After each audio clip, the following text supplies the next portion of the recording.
আম, শুরু করতে চাই যে প্রশ্নটা দিয়ে আসলে কয়েকটা বিষয়ে ছোট ছোট করে কথা বলতে চাই। যে প্রথমে যে জাতীয় সংসদের ডেপুটি স্পিকার পদে জামাতে ইসলামী থেকে মানে অফার করা হয়েছে বা তাদেরকে প্রস্তাব করা হয়েছে, যেটিকে সালাউদ্দিন আহমেদ স্বরাষ্ট্রমন্ত্রী তিনি বলছেন এটিকে বিএনপির উদারতা। অন্যদিকে জামাত আবার বলছে যে আম, একজন ডেপুটি স্পিকার দিতে চাইলে সেটি বৈধ হবে না, আহ, সংবিধান অনুযায়ী দিতে হলে লিখিত প্রস্তাব দিতে হবে, তারপরে তারা বিবেচনা করবে। দুইটা দিক থেকে আপনাদের কাছে জানতে চাই। মুস্তাফা ফিরোজ, আপনার কাছ থেকে শুরু করি যে এটা কি বিএনপির উদারতা? আবার অন্যদিকে জামাতও কি এই আপার হ্যান্ডে আছে যে তারা আসলে বিবেচনা করবে, লিখিত প্রস্তাব পাঠালে দেখবে, আলোচনা করবে? মানে এই অবস্থানে কি দুই দলের অবস্থানটা আপনার কাছে একটু জানতে চাই মুস্তাফা ফিরোজ। বিএনপি একটা মানে এক ধরনের আবহাওয়া তৈরি করতে চাচ্ছে এটার হুম। মধ্য দিয়ে, যে আমরা তো ওই যে ঐক্যমতের সরকার, জাতীয় সরকার, যেটা নির্বাচনের আগে আমরা বলছিলাম, সেটা আমরা জাতীয় সরকারের রূপ দেয়া পার্লামেন্টে ডেপুটি স্পিকারের পদ দিয়ে বিএনপি সবাইকে একটু টোপ দিয়ে দিয়ে দিয়ে এক ধরনের দুর্বল করে রাখার একটা হয়তো কৌশল, রাজনৈতিক কৌশল। তো জামাত এই কারণে একটু বেকায়দায় পড়ছে। জামাত নিজেই খুব আগ বাড়ায় গেছিলেন তারেক রহমানের সঙ্গে দেখা করতে। দেখা ফিরে এসে তিনিই বলছেন যে জাতীয় সরকার। তখন আম, তারেক রহমান বলছিলেন যে না, আমরা জাতীয় সরকার না, আমরা একাই কনফিডেন্ট হুম। যে আমরা একা সরকার গঠন করতে পারবো। তো কিন্তু জামাত যখন বিরোধী দলে আসলো, তখন তারা ডেপুটি স্পিকার না নিয়ে কার্যত তাদের যে কথাটা ছিল যে জাতীয় সরকার সবাই মিলে করব, তা সবাই মিলে ঠিক আছে সরকারে হলো না। তো পার্লামেন্টে যদি হয়, একটা ডেপুটি স্পিকারের পদ তো গুরুত্বপূর্ণ পদ, যদিও সংবিধানে কি ডেপুটি স্পিকার আছে কিনা লিখিত আমার ঠিক জানা নেই, শুধু হুম। স্পিকার আছে। ডেপুটি স্পিকার হয়তো একটা বানানো পদ, তবুও অফার তো একজন করছে। থাকতে পারবেন ডেপুটি স্পিকার, আর জুলাই থাকতে সনদ পারবে বলছে না। দুইজন থাকতে পারবে, দুইজন হতে হবে ডেপুটি আচ্ছা স্পিকার, একজন সরকারি দল থেকে, একজন বিরোধী দল থেকে। আচ্ছা আচ্ছা আচ্ছা, ঠিক আছে, এখানে তো অনেক কিছুই করা যায়, ইচ্ছা করলে 10 জনও বানায় ফেলতে পারে। আচ্ছা, যাই হোক, এটা দেওয়ার মধ্য দিয়ে, প্রস্তাবটা দেওয়ার মধ্য দিয়ে ওই যে জামাতকে একটু বেকায়দায় ফেলা। আর জামাত দেখতেছে এটা যদি আমি গেলি, তাহলে তো আমি মানে আমি যে বিরোধী দল, সেটা তো আর ঠিক বুক ফুলায় বলতে পারবো না। তখন আমার অবস্থা হবে জাতীয় পার্টির মতো। তো সেই কারণে জামাত এখন একটা মাইন্ড চিপার মধ্যে পড়ছে। ফলে সে ডেপুটি, তার নিজের কথা অনুযায়ী যে জাতীয় সরকার চলেন সবাই মিলে দেশ গড়ি, একটা লক্ষ্য অর্জন পর্যন্ত আমরা একসঙ্গে থাকি, সেই জায়গা থেকে তো থাকলো না। যেমন তারা শুক্রবারই ভোট চোর তারেক রহমান, হ্যাঁ, এইভাবে স্লোগান দিছে, খুব আগে ভাগে দিল। যেটা বলা হতো শেখ হাসিনাকে ভোট চোর, সেটা বলছে তারেক রহমান ভোট চোর। তো সেই স্লোগান দিচ্ছে, তার মানে তারা একটা বিরোধী একটা আবহাওয়া তৈরি করতে চাই বলে ডেপুটি স্পিকারের পদটা নিচ্ছে না। না নেয়াতে তারা যে আগে যে কথাটা বলছিল যে জাতীয় সরকার গঠন করার একটা প্রস্তাব, সেই হুম। জায়গা থেকে কিন্তু সরে গেল। হুম। জামাতের এত বেশি শিফটিং নানান জায়গা থেকে, শুধু তারা শিফট করতেছে, কোনো জায়গায় কিন্তু স্থির থাকতে পারতেছে না। এটা হচ্ছে তাদের রাজনীতির একটা দেউলিয়াত্ব, কারণ তারা হলো হলো একটা ইসলামিক স্টেট করার কথা তাদের নীতি আদর্শ অনুযায়ী, কিন্তু করে গণতান্ত্রিক রাজনীতি, এটাও মেলে না। মুক্তিযুদ্ধ স্বাধীনতার ব্যাপারে তাদের এখন কোনো পরিষ্কার কোনো ধারণা নেই। নারী স্বাধীনতার নাম করে তারা 5 ঘন্টা কথা বলে একটা হোঁচট খাইলো। সব মিলে হোঁচটের মধ্যে আছে। তো আমার ধারণা যে হুম। বিএনপিও একটা, তাদেরকে একটা হোঁচট খাওয়ানোর জন্য এই প্রস্তাবটা দিয়েছে। কিন্তু জামাত এটা অ্যাকসেপ্ট না করলে বিএনপির কিন্তু এটা কৌশলগত একটা জয়। তারা বলতে পারবে যে দেখো, আমরা তো আপনি কি মনে করেন উভয় পক্ষ। জামাত আসলে, আপনি কি মনে করেন এটা যে জামাত অ্যাকসেপ্ট নাও করতে পারে? কারণ ধরেন শুরুতেই যখন সংবিধান সংস্কার পরিষদের শপথ হলো, বিএনপি সেটা নিল না, জামাত নিল। মানে জামাত নেওয়ার আগেই বলেছিল যে তারা যাবেই না, সব মানে হ্যাঁ হ্যাঁ, সব সব সংসদেই যাবে না। কিন্তু পরে ঠিকই আসলে জামাত গেছে। সেই তেমনি জায়গা আসলে থেকে তারা এখানেও ঠিক ডেপুটি করবে। স্পিকার পদ নেব না বা বৈধ হবে না, বিবেচনা করব, আলোচনা করব, কিন্তু ফাইনালি নেবে নাকি নেবে না, কি মনে হয়? এই তো এখন তো জামাতের উপরে তো কোনো ভরসা করা যাচ্ছে না। তাদের তো এক এক সময় এক এক রকম কথা, শেষ মুহূর্তে বলবে যে আমরা বৃহত্তর স্বার্থে আমরা এটা নিলাম। ওই জামাত যেহেতু জোট করলো বলে তারাও ভয় পেয়ে যে আসেন সবাই মিলে আমরা জোট করি, ওটা কিন্তু করেনি। যদি করতোই তাহলে কিন্তু আসম আব্দুর রব ছিটকে পড়তো না, মামুনুর রহমান মান্নার এই অবস্থা হতো না, কর্নেল ওলি চলে যেত না, করতে পারতো, কিন্তু করেনি। তারা কনফিডেন্ট ছিল। তো ফলে বরং হুম। বিএনপি দেখা যাচ্ছে খুব স্থির ভাবে ধীরে সুস্থে এগোচ্ছে। অন্যদিকে অস্থিরতা দেখা যাচ্ছে তাদের মধ্যে। তারা আন্দোলন করলো, হুম। ঐক্যমত্য আচ্ছা। ছিল, তখন তারা আন্দোলন করে বসলো। কার বিরুদ্ধে? এটা অজানা। লক্ষ্য কি, কার মানে বিরুদ্ধে আন্দোলন করে কে করবে। এখন বলতেছে ইলেকশন ইঞ্জিনিয়ারিং, ভোট চোর। তো ক্ষমতায় কি ছিল তাহলে? বিএনপি ক্ষমতায় ছিল তো তাদেরই সরকার। ইউনূস সরকার তো এই মৌলবাদীদেরকে পৃষ্ঠপোষকতা করছে। এটা তো জামাত এনসিপির একটা ছায়া সরকার ছিল ইউনূস সরকার, এবং তার আমলে বাংলাদেশে জঙ্গিবাদের একটা উত্থানের একটা প্রেক্ষাপট তৈরি করছে, যেটা যেটা নিয়ে এখনো রাষ্ট্র ভুগতেছে, সমাজ সোসাইটি ভুগতেছে। তো এই জঙ্গি রাষ্ট্র, জঙ্গি দলের পৃষ্ঠপোষক ছিলেন ডক্টর মোহাম্মদ ইউনূস। তো তাদেরই তো সরকার ছিল, তো তারা নির্বাচন করলো। তো সেই নির্বাচন করে দেখা গেলো বিএনপি জিতলো। তো এখন তারা কার বিরুদ্ধে করলো? বিএনপি যদি ক্ষমতায় থাকতো, যেমন শেখ হাসিনাকে বলা হয় কেন, শেখ হাসিনা ক্ষমতায় থেকে নির্বাচন করছে বলে তাকে বলা হয় ভোট চোর। এখানে তো তারেক রহমান তো ক্ষমতায় থেকে নির্বাচন করেনি। সেটা যদি করতো তাহলে বলতে পারতো। এটা খুবই হাস্যকর একটা বিষয় হয়ে গেল মানে জামাতের। এই জন্যই কি বিশ্বাসঘাতক শব্দটা ব্যবহার করা হচ্ছে কিনা, যে বিশ্বাস ছিল একরকমের, ফলাফল হলো অন্যরকম, ফলে বিশ্বাসঘাতক তারা বলছেন, মানে ডক্টর খলিলুর রহমানকে বলছেন বিশ্বাসঘাতক, মীর জাফর এই ট্যাগগুলো দিচ্ছেন। আমি আসি আবার আপনার কাছে, আমি দেখি আবু আলম শহীদ খান, আপনার মানে নেটওয়ার্কটা স্টেবল হলো কিনা, আপনি আমাকে শুনতে পাচ্ছেন জনাব আবু আলম শহীদ খান? জনাব আবু আলম শহীদ খান আমাকে শুনতে পাচ্ছেন? করেই সৈয়দা রিজওয়ানা হাসান, সাবেক উপদেষ্টা, তাকে ইলেকশন ইঞ্জিনিয়ারিং এর রাজ সাক্ষী বলছে জামাতে ইসলামী। আসলে এই বিষয়টা আপনি কিভাবে দেখলেন? আসলে কি তার কথা থেকে মনে হচ্ছে, শুনেছেন নিশ্চয়ই তার সাক্ষাৎকারটি, যেহেতু এত আলোচনা, তিনি কি আসলে ইলেকশন ইঞ্জিনিয়ারিং এর জন্য দায়ী করার মতো, হবার মতো কোনো কথা বলেছেন? তো বড় অদ্ভুত কথা।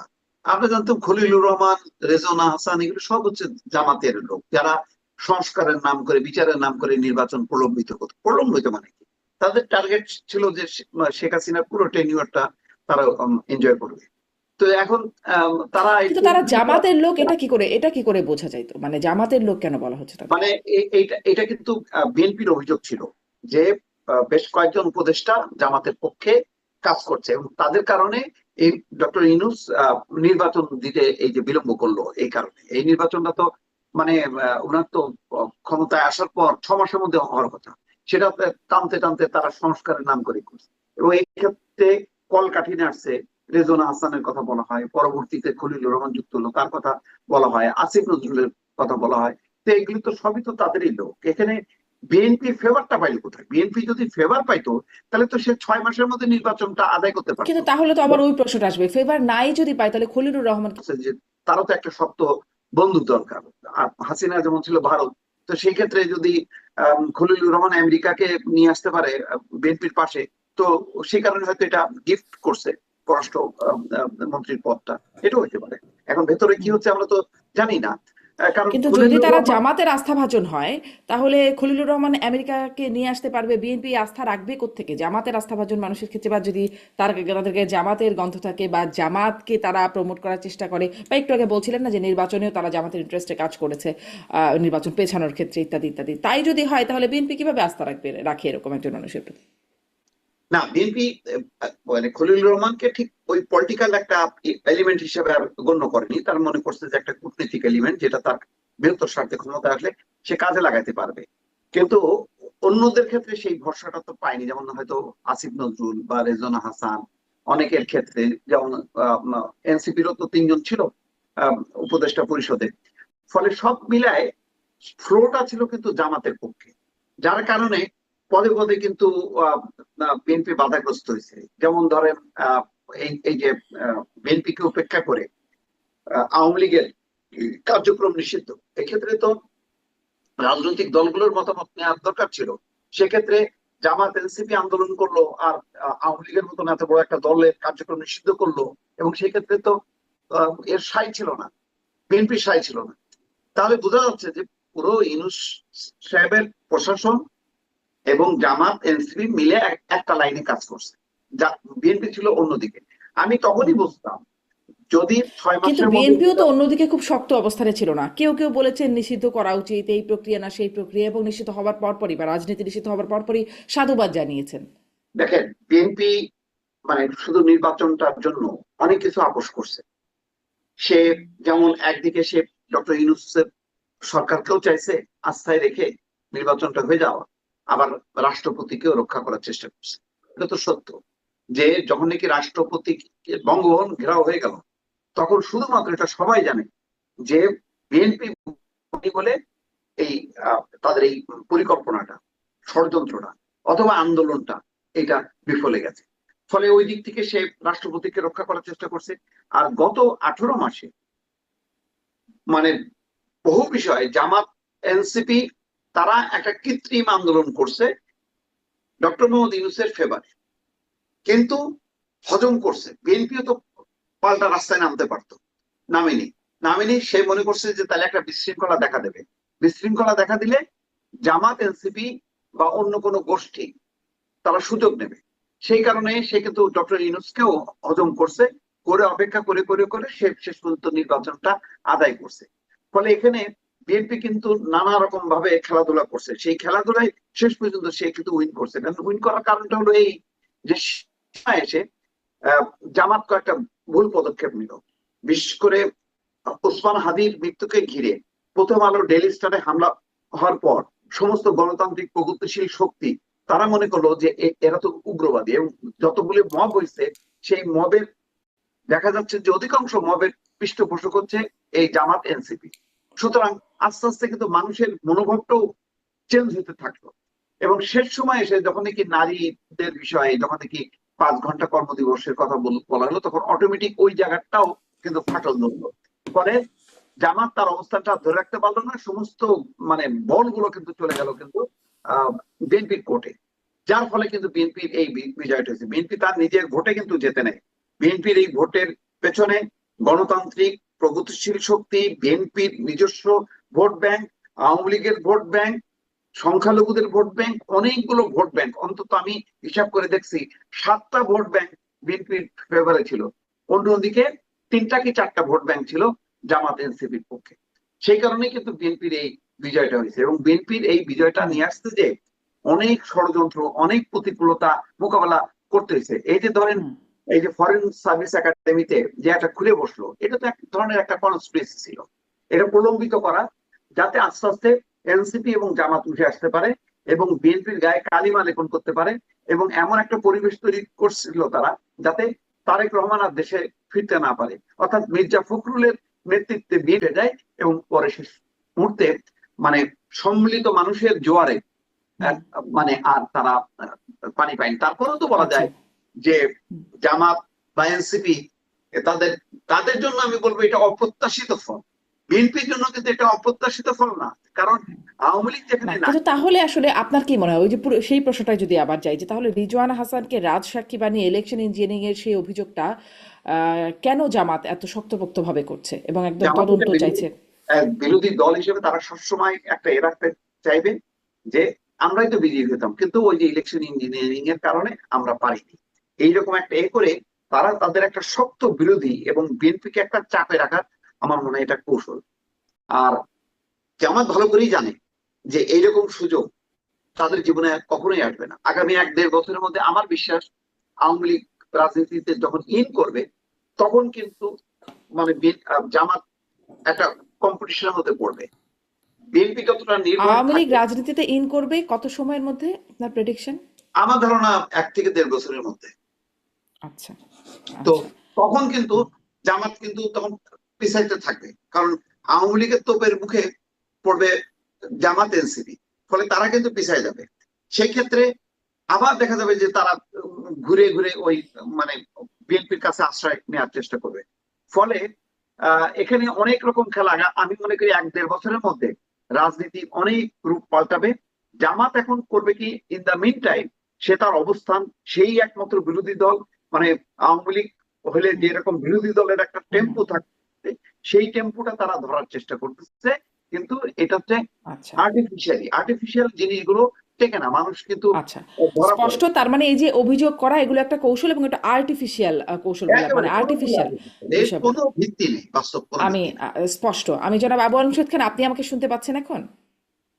শুনতে পাচ্ছি, ঠিক আছে। আশা করি আপনি আলোচনাগুলো শুনছিলেন, যদি শেষ আলোচনা যেটি হচ্ছে আমি আলোচনা শুনতে পাচ্ছিলাম। আচ্ছা, শেষ যে বিষয়টি নিয়ে কথা বলছে সেটাই, সৈয়দা রিজওয়ানা হাসানকে রাজসাক্ষী বলা হচ্ছে, জামাতের পক্ষ থেকে বলছে ইলেকশন ইঞ্জিনিয়ারিং এর রাজসাক্ষী। আপনার কাছে কি মনে হয় এটি কেন বলা হচ্ছে এবং এই কথাটি বলবার ভিত্তি যথেষ্ট আছে কিনা জামাতের পক্ষ থেকে যা বলা হচ্ছে? দেখেন, সৈয়দ রেজওয়ানা হোসেন একটা সাক্ষাৎকার দিয়েছেন, এখন একটা ডিটেইল সাক্ষাৎকার। এখন মাঝখান দিয়ে কিছু বক্তব্য নিয়ে এসে সেটাকে আপনি প্রমাণ করার চেষ্টা করা যে তিনি একটা ইলেকশন ইঞ্জিনিয়ারিং এর সাথে যুক্ত ছিলেন, তিনি আবার পরে এটার ব্যাখ্যাও দিয়েছেন। হুম। সুতরাং ওই যে ইলেকশন ইঞ্জিনিয়ারিং কথাটা তাকে দিয়ে, এবং তার সাথে তারা আরেকজন পররাষ্ট্র মন্ত্রীকেও তারা যোগ করতে চাচ্ছেন, যেহেতু উনি হুম। উপদেষ্টা পরিষদের সাথে ছিলেন।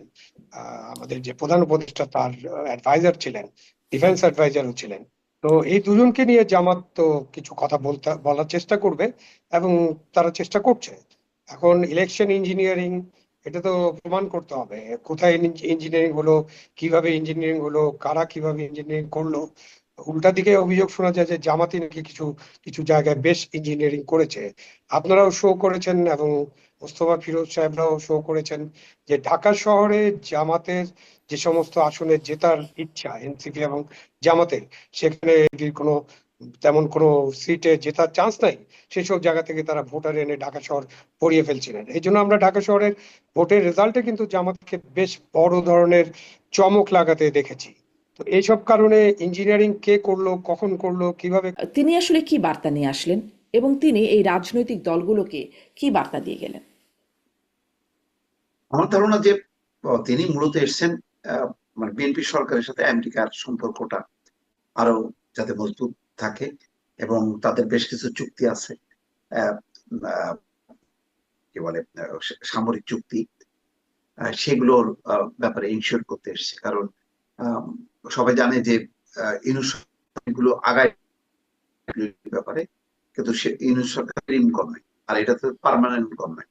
সুতরাং পার্মানেন্ট গভর্নমেন্টের সাথে একটা সম্পর্ক এস্টাবলিশ করা, এবং যেহেতু স্বার্থ আছে এই অঞ্চলে, যে বাংলাদেশকে যদি চীনের বাইরে রেখে তারা যদি সম্পর্কটা একটু আম, মজবুত করতে পারে, সেটা তারা তাদের জন্য লাভজনক।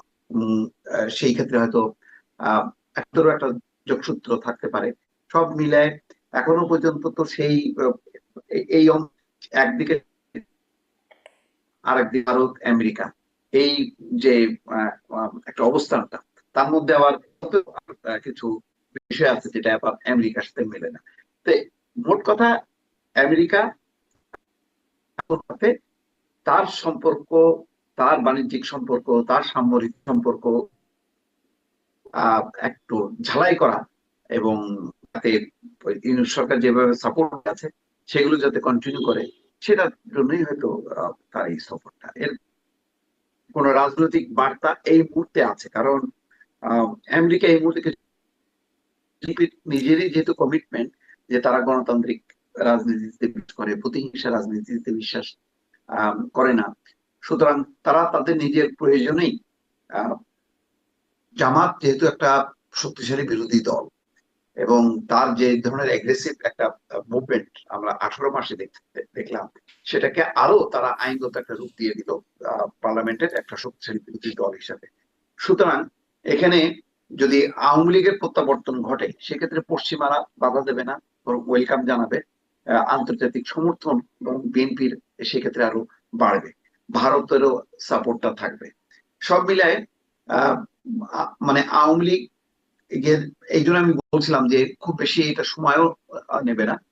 কারণ আওয়ামী লীগ ইন করলে এই মুহূর্তে জন্য বিএনপির তেমন ক্ষতিটা না, বরং বিএনপি অনেকগুলো প্রমাণ করতে পারবে যে সে সত্যি সত্যি উদার, সে গণতান্ত্রিক রাজনীতিতে বিশ্বাস করে।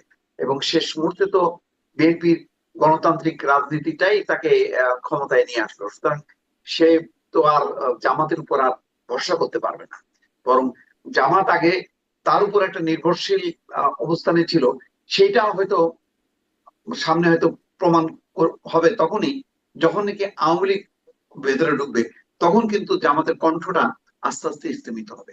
ফলে রাজনীতির এরকম নানা রকম কলা কৌশলের মধ্য দিয়ে এই মুহূর্তে আমি মনে করি সুবিধাজনক অবস্থানে আছে বিএনপি। তবে হুম। যদি আওয়ামী লীগের বাংলাদেশের রাজনীতিতে অংশগ্রহণ অনিশ্চিত হয়ে যায়, তাহলে পশ্চিমাদের সাথে, ভারতের সাথে সম্পর্কটা আবার কিন্তু তারা চাপের মধ্যে পড়বে, আভ্যন্তরীণ ভাবেও জামাত কিন্তু বিএনপিকে ছাড়বে না। সুতরাং সব দিক বিবেচনায় আমি মনে আমার ধারণা যে আওয়ামী লীগকে ওয়েলকাম করবে বিএনপি। এটা হয়তো অনেক কৌশলের মধ্য দিয়ে, সরাসরি তার করবে না, হয়তো একটা আইনগত অবস্থার মধ্যে দিয়ে, হয়তো যেটা আলম ভাই বললেন যে নিষেধাজ্ঞাটা ইন্টারিম গভর্নমেন্ট দিয়েছিল সেটা হয়তো তুলে নিতে পারে। তার মানে তারপরে শুধু শুধু মানে রাজনৈতিক উদারতার জায়গায় না, বিএনপির নিজেরও স্বার্থ আছে আওয়ামী লীগের মতো নিজের একটা দলকে। অস্তিত্বের স্বার্থে, কারণ এই অবস্থা চলতে থাকলে তো 1-1.5 বছরের মধ্যে তো জামাত এনসিপি গিলে ফেলবে বিএনপি কে। সুতরাং তার একটা ঢাল হবে এই মুহূর্তে আওয়ামী লীগের মতন রাজনৈতিক দল যদি ইন করে, এছাড়া কোনো উপায় নেই। কারণ জামাত কিন্তু এক মুহূর্ত ছাড় দেয়নি, এটা তো বোঝাই গেল যে 15 বছর কেন, 20-25 বছরের যারা জোট সঙ্গী ছিল, যারা আন্দোলনের সঙ্গী ছিল, সরকার সঙ্গী ছিল, তারা যেভাবে বক্তব্য দিল নির্বাচন প্রচারকালে যে আপাদমস্তক দুর্নীতিবাজ, অথচ তারা জোট সঙ্গী, সরকার সঙ্গী, কখনোই নির্বাচনী প্রচার অভিযানের আগে বা 5ই আগস্টের আগে কোনোদিনও শুনি নাই যে জামাত বিএনপিকে এইভাবে দল হিসেবে মনে করে যে একটা দুর্নীতিবাজ দল, আপাদমস্তক দুর্নীতিবাজ, 5বার চ্যাম্পিয়ন, এই কথাগুলো কখনো তাদের মুখে শুনিনি। কিন্তু বিএনপি হারে হারে অনুভব করলো তো যে আজকে এই বিএনপির এই অভিযোগ তো তাহলে বিএনপির দিকেও দেওয়া যায়। বিএনপিও তো অনেক কিছু বললো, মানে এটা একটা পুরনো আলোচনা আমরা মাঝখানে কতদিন করেছি, কিন্তু তারপরেও বিএনপিও তো বলেছে যে তারা যুদ্ধাপরাধ বা 71-এর স্বাধীনতা বিরোধী দল। তারাও তো আসলে যখন জোট ছিল কখনো বলে নাই এই কথা যে তারা স্বাধীনতা বিরোধী, মুক্তিযুদ্ধ বিরোধী দল। হ্যাঁ, সেই স্ববিরোধিতা তো আছেই। এখন অনেকটা বলা যায় যে তাদের একটা গণতান্ত্রিক চরিত্র নিতে হয়েছে, সেটা চাপে পড়ে হোক অথবা বাধ্য হয়ে হোক অথবা উপলব্ধির থেকে তারা বুঝতে পারছে যে আসলে বাংলাদেশের রাজনীতি করতে গেলে বাংলাদেশের মুক্তিযুদ্ধ স্বাধীনতাকেই আঁকড়ে ধরে রাজনীতিটা করতে হবে, সেটা এখন পরিস্থিতিগত কারণে হোক অথবা চাপে পড়ে হোক। তবে এটা বোঝা যাবে যদি ভবিষ্যতে রাজনীতির মেরুকরণে যদি জামাত আবার যদি আশ্রয় নেয় বিএনপির কাছে, তখন বিএনপি জামাতকে সেই আশ্রয়টা দেবে কি দেবে না তার উপর নির্ভর করবে। একটা পজিটিভ দিক আছে, শত প্রতিকূলতার মধ্যেও, এবং এমন তো পরিস্থিতি তৈরি হয়েছিল যে জামাত ক্ষমতায়ও চলে আসতে পারে, তারপরেও কিন্তু জামাত কিন্তু মানে মানে কট্টরপন্থী কোন ইসলামিক দলকে নিয়ে কিন্তু জোট করে, মানে তারা আসন দিয়েছে একটা দুইটা, এবং খুব ইনসিগনিফিকেন্ট যে এই রাজনৈতিক দলকে নিয়েছে, কি উলামায়ে কি একটা দল জানি, একটা ওই রুবিন ফারহানার আসন সহ 2টা সিট তারা দিয়েছিল। কিন্তু খুব কট্টরবাদী দলগুলোকে নিয়ে যে একটা জোট করা, সেই জোট কিন্তু করে। এটা একটা পজিটিভ দিক। তার মানে এটার মধ্য দিয়ে বিএনপি একটা স্বাধীনতা, মুক্তিযুদ্ধ এবং গণতান্ত্রিক রাজনৈতিক যে ধারাটা, যেটা আগে এককভাবে আওয়ামী লীগ প্রতিনিধিত্ব করতো, সেই জায়গাটাই কিন্তু বিএনপি একটা অবস্থান নিয়ে এগোচ্ছে। এটা যদি সত্যি সত্যি আদর্শিক ভাবে হয়, তাহলে হয়তো বাংলাদেশের আগামী রাজনীতির একদম প্রেক্ষাপটটা পাল্টে যাবে, যে জামাতের মতন স্বাধীনতা মুক্তিযুদ্ধ বিরোধী শক্তি আর কখনো বিএনপির কাছে আশ্রয় নিতে পারবে না। এইটা হয়তো প্রমাণ হবে। তা নাহলে এতদিন তারা যে কথাগুলি বলছে যে স্বাধীনতা মুক্তিযুদ্ধ বিরোধী দল জামাত, সেটা হয়ে যাবে কথার কথা, সেটা প্রমাণ হবে হয়তো আমরা সামনে দেখবো। জি, রাজনীতিতে কোনটি যে কথার কথা আর কোনটি যে আসল কথা আর কোনটি যে রাজনৈতিক কথা, এটি আসলে বোঝা খুব কষ্ট। আমি জনাব আবু আল ফরিদকে সেই প্রশ্নটাই আপনার কাছেও করি, যেটি দিয়ে আমি আসলে এই পর্বের আলোচনা বা এই আলোচনাটা শুরু হলো, যে পল কাপুরের ঢাকা সফর, তিনি আসলে কি বার্তা নিয়ে এলেন বাংলাদেশের জন্য, কি বার্তা রাজনৈতিক দলগুলোকে কি বার্তা দিয়ে গেলেন, আর তিনি নিজে কি বার্তা নিয়ে গেলেন বাংলাদেশ থেকে? পল কাপুরের ঢাকা সফর যে একেবারে সুনির্দিষ্টভাবে আমাদের অভ্যন্তরীণ রাজনীতির বিষয়ে কোনো বার্তা নিয়ে এসেছিলেন বা বার্তা নিয়ে গেছেন, এমনটা আমার মনে হয় না। পল কাপুর এসেছিলেন তাদের দেশের মার্কিন যুক্তরাষ্ট্রের যে স্বার্থগুলো আছে এবং আগের যে অন্তর্বর্তীকালীন সরকারের সময় তাদের সাথে যে সমস্ত চুক্তি বা যেগুলো এগিয়ে নিয়ে যাওয়ার বিষয় ছিল, সেগুলো হয়তো ঝালাই করতে এসেছিলেন এবং নতুন সরকারের সাথে একটা সম্পর্ক ভিত রচনা করতে এসেছিলেন। তার মাঝামাঝি তারা তো চাইবেন এমনিতেই আমেরিকা বা আমাদের ইউরোপ বা অন্যান্য দেশ, অস্ট্রেলিয়া, নিউজিল্যান্ড, কানাডা, তাদের একটা ইয়ে আছে, উদ্দেশ্য আছে, বা তাদের একটা পৃথিবীব্যাপী লক্ষ্যের মধ্যে এটা আছে যে যে কোনো দেশে একটা গণতান্ত্রিক সহনশীলতা বা উদার গণতন্ত্র যাতে চলতে পারে, সেটা তাদের একটা অবশ্যই একটা দিক, সেই লক্ষ্য তাদের আছে এবং সেসব বিষয়ে তারা আলাপ আলোচনা করতে পারেন। বাট একেবারে সুনির্দিষ্টভাবে কোনো রাজনৈতিক বার্তা নিয়ে এসেছিলেন ট্রাম্প সাহেবের কাছ থেকে বা নিয়ে গেছেন কোনো সুনির্দিষ্ট বার্তা, এরকমটা আমার মনে হয় না। কারণ সারা পৃথিবীতে এই যে পল কাপুরের ভিজিটের পরেই তো পৃথিবীতে অনেক ঘটনা ঘটলো না? আমেরিকা আক্রমণ করে ফেললো ইরানে, ইসরায়েল ইরানে আক্রমণ করলো, ইরান আবার মধ্যপ্রাচ্যের না, বেশ কয়েকটি দেশে আক্রমণ আক্রমণ করলো। তো চলার মধ্যেই তিনি আসলেন। হয়তো সে কারণে ওই ওই জিনিসটা কিন্তু মানে আমাদের অভ্যন্তরীণ রাজনীতি যে খুব বেশি গুরুত্ব পেয়েছে এটা আমার মনে হয় না। এবং আক্রমণ চলাকালীন আসার আরেকটা কারণ হলো যে আমাদের যে, আমরা বারবার বলছি যে আমাদের যে ভৌগোলিক অবস্থান সেটা খুবই গুরুত্বপূর্ণ। বাংলাদেশ যাতে সরাসরি কোনো দিকে হেলে না যায়, বিশেষ করে অন্তর্বর্তীকালীন সরকারের সময় ভারত বিরোধিতার কথা অনেক জোরে সোরে শোনা গেছে এবং চীনের সাথে সম্পর্ক গড়ে তোলার কথাটাও শোনা গেছে। সে কারণে আমেরিকার তো আবার চীনের সাথে কারো সম্পর্ক খুব ভালো হয়ে যাবে এটাও আমেরিকা পছন্দ করে না, মানে আন্তর্জাতিক রাজনীতিতে। সুতরাং সেটাও তাদের একটা বিষয়। এবং ভারত আমাদের পাশের একটা দেশ, যেখানে 4,000 বেশি কিলোমিটার বর্ডার আছে আমাদের। সুতরাং ভারতের যে অবস্থান সেটাও তাদের জন্য খুব গুরুত্বপূর্ণ।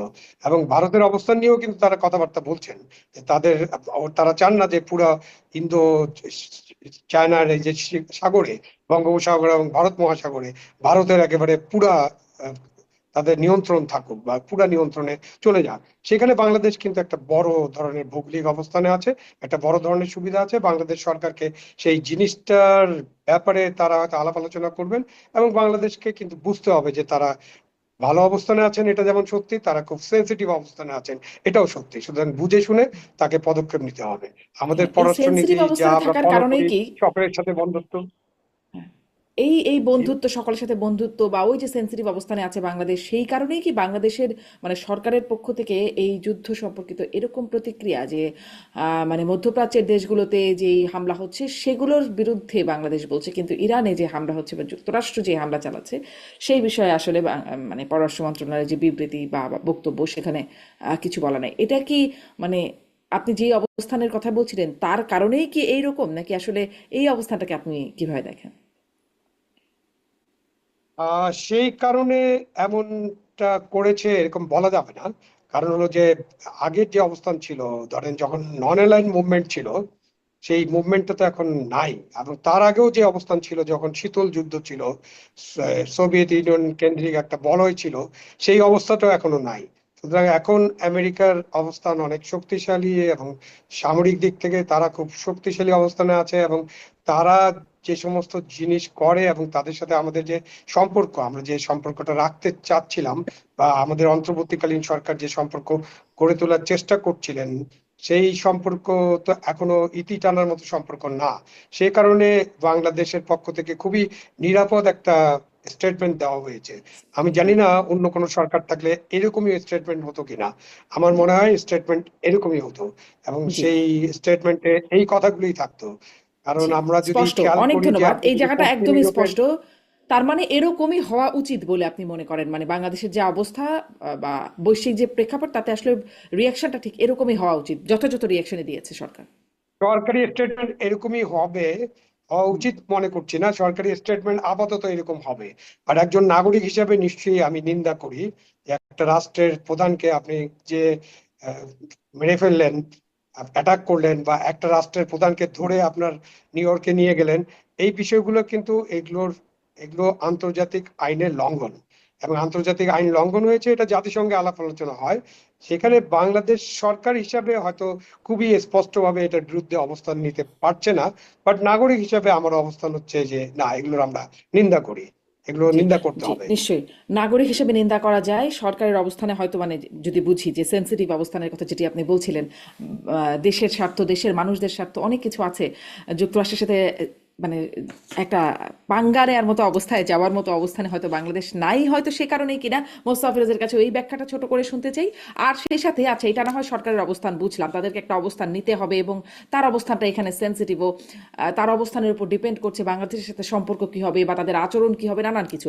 কিন্তু আমরা রাস্তায় যে দেখছি জামাতে ইসলাম তারা যেই মানে বলছেন, জামাত নেতা এটিএম আজহারুল ইসলাম এমপি তিনি বলছেন যে যে যদি ইরানে হামলা বন্ধ না হয় তাহলে এখান থেকে বৃহত্তর কর্মসূচি হবে, এবং স্লোগান হচ্ছে যে ইরানে হামলা কেন, জাতিসংঘ জবাব দে, তারেক রহমান জবাব চাই, ইত্যাদি রকমের স্লোগান হচ্ছে। এগুলোর আসলে মর্মার্থ কতটা? মানে সরকারের অবস্থানের মর্মার্থ জামাতের অবস্থানের, জি। বাগাড়ম্বর। এখানে সরকারও যায়, ওই জামাতও তাই, একই অবস্থা। এখানে সরকার হিসেবে, দেশ হিসেবে যে পজিশন নেওয়া, সেই পজিশন নেওয়ার ক্ষমতা নেই, সেটা ভয় পায়। এইটা হুম লোকে আবার নাগরিকদের জিজ্ঞাসা করেন, আমেরিকায় যেমন ধরেন সেখানে ইরানের এই হামলার ব্যাপার সমর্থন করে কিনা, জনমত হচ্ছে যে না, সমর্থন করে না, কিন্তু সরকার করছে। এই অবস্থা বাংলাদেশের, সেই অবস্থায় বাংলাদেশ আনুষ্ঠানিকভাবে নিন্দা জানাচ্ছে না, স্ট্রং কোনো বিবৃতি দিচ্ছে না, কিন্তু জনগণ মনে করে যে না, এটা খুবই নিন্দনীয় কাজ হয়েছে এবং এটা একটা স্বাধীন সার্বভৌম দেশে এই ধরনের হামলা, এটা একেবারেই সার্বভৌমত্বের লঙ্ঘন আহ, করছে, আইনের লঙ্ঘন, আন্তর্জাতিক আইনের লঙ্ঘন হুম করছে। এটা হলো সাধারণ পারসেপশন। তো সুতরাং ওই যেটা হয়, আমেরিকায় এক ধরনের সাধারণ পারসেপশন আর সরকারের অবস্থান ভিন্ন ভিন্ন, হুম বাংলাদেশেও সেই একই একই রকম অবস্থা। হুম জি। আর আর একটা বিষয় একদম ছোট ছোট করে দুজনের কাছ থেকে শুনি 1-1.5 মিনিট করে, সেটা হচ্ছে রাষ্ট্রপতি নিয়ে যে অবস্থানটা চলছে, এবং রাষ্ট্রপতি পাক দিবসের আয়োজনে দেখলাম তার বক্তব্য শেষ করে লিখিত বক্তব্য একটা পড়লেন এবং তারপরে তিনি স্লোগান দিলেন বাংলাদেশ জিন্দাবাদ। বেশি দিন আগে না, বছর দুয়েক আগেও তিনি জয় বাংলা স্লোগান দিতেন এবং বাকিদেরকেও দিতে উদ্বুদ্ধ করতেন। সেখান থেকে আসলে এই শিফটটা কিরকম মনে হচ্ছে? আমি একটু এটা শুনতে চাই, মোস্তফা ফিরোজ। না, এটা তো মানে রাষ্ট্রপতি তো এখন আসলে মুক্তি পাইছে, সে তো 18 মাস ডক্টর ইউনূসের কারাগারে বন্দী ছিল, বলতে গেলে একটা বঙ্গভবনকে সে কারাগারে রূপান্তর করছিল। ঈদের জামাতেও পর্যন্ত আসতে পারেনি তিনি। তো এই ধরনের আচরণ খুবই, মানে এটার জন্য ইউনূসের বিরুদ্ধে আসলে আহ, সংবিধান লঙ্ঘনের অভিযোগ এনে মামলাও করা যায়, করা উচিত। যদি কোনো সরকার হয়, তো সেই অভিযোগটা আনা উচিত। এখন বিষয়টা হচ্ছে বাংলাদেশ জিন্দাবাদ, এটা সম্ভবত বিএনপি সরকারের যেহেতু সেটাকে উনি ফলো করছে। উনি তো ইউনূস সরকারেরও তো কোনো অধ্যাদেশ মানে সই করেনি, এমন তো হুম না। মানে হুম রাষ্ট্রপতি যখন যে সরকার থাকে সেই সরকারের অনুযায়ী উনি চলেছেন। উনি বঙ্গভবনে বন্দী ছিলেন, তেমন কোনো কথা বলেননি, শুধু একবার উষ্মা প্রকাশ করলেন ওনার ছবি কেন নামানো হয়েছে। কিন্তু যখন উনি মুক্তি পাইলেন, তখন তিনি বললেন যে তার সাথে কি কি আচরণ করছে হুম ডক্টর মোহাম্মদ ইউনূস। তো সেরকম অবস্থা, তো ওইটা হলো একটা ব্যক্তিগত ভাবে তার মানে যদি আমার স্বাধীনভাবে কোনো পট পরিবর্তন কখনো হয়, তখনও কি বলবে যে বাংলাদেশ জিন্দাবাদ আমি বলতে চাই নাই বলে বলতে হয়েছে, এরকম? মানে না না, তা মুখ বলবো কেন? খুলবেন তখন তখন? যদি তিনি অন্য দল যদি সরকার হয়, তখন ওই সরকারের পলিসি অনুযায়ী তিনি তখন জিন্দাবাদ বলবে, অথবা জয় বাংলা বলবে, অথবা হুম ইনকিলাব জিন্দাবাদ বলবে। যদি জামাত আসে হুম ক্ষমতায়, তখন ইনকিলাব জিন্দাবাদ বলবে।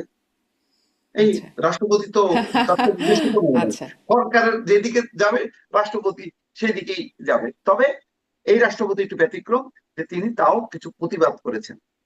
মানে ইউনূস সরকার যখন ছিলেন, তখনও তিনি নোট পাঠিয়েছেন এবং তিনি বলেছিলেন যে আমি নির্বাচিত সরকার আসলে আমি আর থাকতে চাই না, অন্তত এইটুক তো করছে। কিন্তু কিন্তু এখন আমাদের তো আবার এখানে বলছেন যে সংবিধানে তো রাখলে থাকতে চান। তো আবার করা যায় না। এখন তো বলছেন আবার রাখলে থাকতে চান। জি হ্যাঁ, অবশ্যই। এখন হ্যাঁ। না না থাকার তো কোনো কারণ নাই। উনি তো উনি তো সংবিধানকে ফলো করতেছেন, উনি তো রাষ্ট্রের 1 নম্বর ব্যক্তি। হুম সুতরাং উনার অবস্থানের দিক থেকে তো উনি সঠিক ছিলেন, বরং উনার অবস্থানের বিপরীত একটা অবস্থান, যেটা সংবিধান এক ধরনের শপথ নিয়ে লঙ্ঘন করছে, সেটা হচ্ছে ডক্টর হুম মোহাম্মদ ইউনূস। এই জন্য রাষ্ট্রদ্রোহ মামলা হইতে পারে ডক্টর মোহাম্মদ ইউনূসের বিরুদ্ধে। সেই পয়েন্ট গুলো কিন্তু খুব পরিষ্কার। যদি কোনো কেউ ইনিশিয়েট নেয়, তাহলে কিন্তু ডক্টর মোহাম্মদ ইউনূস কিন্তু বিপদে পড়বে। নিজেকে হুম 1 নম্বর, রাষ্ট্রের 1 নম্বর ব্যক্তি বিবেচনা করে এসএস এর সুবিধা নিয়ে এগুলি সব কিন্তু বাতিল হয়ে যেতে পারে, যদি বিএনপি সরকার সিরিয়াস হয়। এখন হুম বিএনপি তো কোন রকমে ওই যে আগে যেমন ইয়াজউদ্দিন মঈনুদ্দিন ফখরুদ্দিনকে মানে কি বলে, এক ধরনের দায় ছাড় মুক্তি। দিয়েছিল, হুম সে দায় মুক্তি দিয়েছিল শেখ হাসিনা। এখন ইউনূস সরকারকেও হয়তো সেভাবে দায় মুক্তি দেবে। কিন্তু ইউনূস সরকার 18 মাসে পদে পদে সংবিধান লঙ্ঘন করছে অনেকগুলো ধারা। হুম এটা জানেন যে তিনি বিদেশে গেছেন 17 বার না 18 বার, তিনি ফিরে এসে একবারও সৌজন্য দেখাননি। তারপরে আহ, যেটা সবচেয়ে গুরুতর, যে রাষ্ট্রপতির ছবি নামানো, এটা কিভাবে নামানো হলো, কারা নামালো, সেই কারণেও ইউনূস সরকার হুম দায়ী থাকে। অনেকগুলো পয়েন্ট আছে, আমার ঠিক এই মুহূর্তে সবগুলো মনে হুম পড়ছে হুম না। জি, আমি ছোট্ট করে জনাব আবু আলম শহীদ খান আপনার কাছে ওইটা শুনতে চাই। জয় বাংলা, বাংলাদেশ জিন্দাবাদ, এরপরে কখনো ইনকালাব জিন্দাবাদ, মানে এরকম স্লোগানের স্লোগানও পরিবর্তন হতে থাকবে সময়ের সাথে সাথে, এবং সেটা কি রাষ্ট্রপতি, রাষ্ট্রের 1 নম্বর ব্যক্তি এরকম করলে সেটি আসলে কেমন লাগে? 1 নম্বর কথা, এগুলো তো দলীয় স্লোগান, সেটা দেওয়ার কি কোনো বাধ্যবাধকতা থাকে কিনা, এবং এইভাবে স্লোগান পরিবর্তন করে আসলে পদ টিকিয়ে রাখতে পারবেন কিনা? আমাদের যে সংবিধান আছে এবং আমাদের রাষ্ট্রপতি সংবিধান অনুযায়ী রাষ্ট্রের 1 নম্বর ব্যক্তি, এটা বলা তো যাই, কিন্তু উনার 1 নম্বর ব্যক্তি হওয়ার কারণে উনার কাছে ক্ষমতায়ন কতটা আছে, উনি কি কি ক্ষমতা থাকে, যে আমাদের জাস্টিস শাহাবুদ্দিন সাহেব বলে না, ঈদের জামাতে যাওয়া আর আপনার হুম কোনো কোনো মিলাদ মাহফিলে যাওয়া হুম ছাড়া আর কোনো কাজ থাকে না আর কি। তো আপনি এই যে কাজ, আমরা তো সংস্কার কমিশন যখন আলোচনা করছিল তখন কিন্তু রাষ্ট্রপতিকে কিছু ক্ষমতায়িত করা, যে প্রধানমন্ত্রী যাতে একেবারে স্বৈরাচারী হতে না পারেন, সেই সব বিষয় নিয়ে কিন্তু আলোচনা হয়েছে, এবং বিএনপি যে 31 দফার মধ্যেও সেই সব বিষয়ে কিছু ইঙ্গিত আছে এবং পরিষ্কার পরিচ্ছন্ন বিষয় আছে। তো ওইসব জিনিস না ঘটা পর্যন্ত রাষ্ট্রপতি যা বক্তৃতা দিবেন এটা প্রধানমন্ত্রীর অফিস থেকেই মোটামুটি লিখে দেওয়া হয়, মানে রাষ্ট্রপতির অফিস থেকে লিখিত যায়, তারপর প্রধানমন্ত্রীর অফিস থেকে রেটিং হওয়ার পরে উনি এটা বলবেন, এবং আগামী সংসদে উনি যে বক্তব্য দিবেন সেই বক্তব্যটাও প্রধানমন্ত্রী অফিস থেকে ভেটিং হবে, তারপরে উনি এই বক্তব্য রাখবেন। এটা চলে আসছে 1991 সাল থেকে, যখন থেকে আমরা পার্লামেন্টারি ডেমোক্রেসিতে ফেরত গিয়েছি। সুতরাং 2026 সালে হঠাৎ করে অন্য কিছু পরিবর্তন হয়ে যাবে এরকম ভাবার কোনো কারণ নেই। সেই কারণে এখন আমাদের অনেকের কাছে এটা অবাক লাগতে পারে যে কিছুদিন আগে যখন ওই সরকার ছিল তখন জয় বাংলা বলেছেন, এখন যে সরকার আছে তাদের স্লোগান যেহেতু বাংলাদেশ হুম জিন্দাবাদ সেটা বলেছেন, ভবিষ্যতে ইনকলাব জিন্দাবাদ বলার সুযোগ আসবে কিনা, না আমি মনে করি না। যে আমাদের যে হুম যারা আছেন, যারা ক্ষমতায় যেতে চান, ওই দল এনসিপি জামাত, তারা শীঘ্রই মানে অদূর ভবিষ্যতে ক্ষমতায় এসে যাবেন, এবং তখনও শাহাবুদ্দিন সাহেব রাষ্ট্রপতি থাকবেন এরকম মনে করার হুম কারণ নেই, কিন্তু তাদের রাষ্ট্রপতি ইনকলাব জিন্দাবাদও বলতে পারেন। এখন এই যে হুম স্লোগান, যে জয় বাংলা, বাংলাদেশ জিন্দাবাদ, ইনকলাব জিন্দাবাদ, আমরা তো স্লোগান, আমরা যে বিভক্ত, আমরা জাতি হুম হিসাবে যে বিভক্ত হয়ে গেছে, আমরা যে একটা মডারেট ডেমোক্রেসি চালাতে চাই, সেই হুম সব জায়গায়, যেসব জায়গায় ছোট ছোট বাধা আছে, এই যে স্লোগানটা একটা বাধা, যে কেউ বলবে জয় বাংলা, কেউ বলবো বাংলাদেশ জিন্দাবাদ, কেউ বলবো ইনকলাব জিন্দাবাদ, যদিও ইনকলাব জিন্দাবাদ তো একেবারে 100 বছর আগের স্লোগান, এটা নতুন আবিষ্কার না, এবং এই স্লোগানটা ব্রিটিশ আমলে ওই ভারতীয় কমিউনিস্ট পার্টি এটা চালু করেছিল। তো সুতরাং ওই স্লোগানটা একেবারে বিজাতীয় স্লোগান এরকমটা মনে করার কোনো কারণ নেই। তো আমরা স্লোগানে স্লোগানে বিভক্ত, আমরা নীতি হুম। আদর্শে বিভক্ত, আমরা নানান বিষয়ে বিভক্ত। এই আমরা নানান বিভক্তি বিষয়ে থেকে বিভক্ত, কিন্তু রাষ্ট্রপতি এক, রাষ্ট্রপতি যখন যেখানে থাকেন তখন সেই স্লোগান দেন। এটা খুবই ভালো জিনিস, রাষ্ট্রপতির রং এখানে একটাই, রাষ্ট্রপতিদের রাষ্ট্রপতি বিভক্তি নাই। সরকারের সরকারের সরকার যিনি থাকবেন, সরকার যেভাবে তাকে বক্তব্য রাখতে বলবেন তিনি সেটাই করবেন। তারপরেও কিন্তু সরকার তাকে মর্যাদা দিতে পারে, যেটা ডক্টর ইউনূস যেটা করেন নাই, খুবই অন্যায় করেছেন, সংবিধান লঙ্ঘন করেছেন তো বটেই, এবং কোনো সুরুচির পরিচয় দেন নাই, উনি একজন নোবেল লরেট।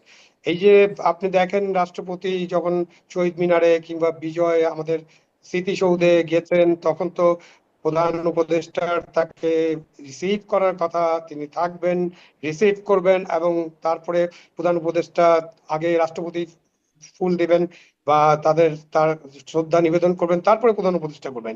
উনি তো এসব করেন। ওই যে ফিরোজ বললো না, মোস্তফা ফিরোজ 17 বার বিদেশে গেছে, ভাই বিদেশে যায় এসে রিপোর্ট করার কোনো দরকার নেই, সাধারণ বক্তব্যতা যেটা দেশের মধ্যে করা সম্ভব সেটাই করেনি। আমি ফিরোজের সাথে একেবারে একমত যে এই 18 মাস দেশটা একটা বড় কারাগারে রূপান্তরিত হয়েছিল, এবং বঙ্গভবনও একটা কারাগারেই রূপান্তরিত ছিল, এবং বঙ্গভবনে তাকে ঈদের নামাজ পড়তে বাইরে হতে দেওয়া হয়নি। এটা হলো একটা জিনিস, মানে এইখানে প্রেস চিন্তা করলো, মানে আর প্রেস উইং, সে প্রেস উইংটা প্রেস পর্যন্ত উইংটা উঠে উদ্বোধন নিয়ে চলে গেছে, মানেটা কি?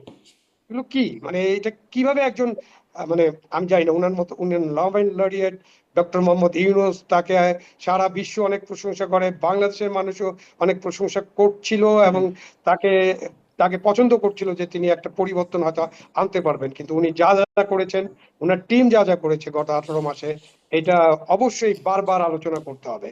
এবং তারা কিন্তু বাংলাদেশটাকে পিছিয়ে দিছে কতদিনের জন্য এটাও আলোচনা হতে পারে, কিন্তু বাংলাদেশের যে বর্তমান সরকার তাদের জন্য একটা বিশাল সমস্যা সৃষ্টি করে দিয়ে গেছে, এবং এই সমস্যা থেকে বর্তমান সরকারকে বেরিয়ে আসতে হবে খুবই মানে প্রজ্ঞার সাথে, খুবই প্রজ্ঞার জি, সাথে তারা যদি সেটি বেরিয়ে নিয়েও আসতে হয়তো পারেন।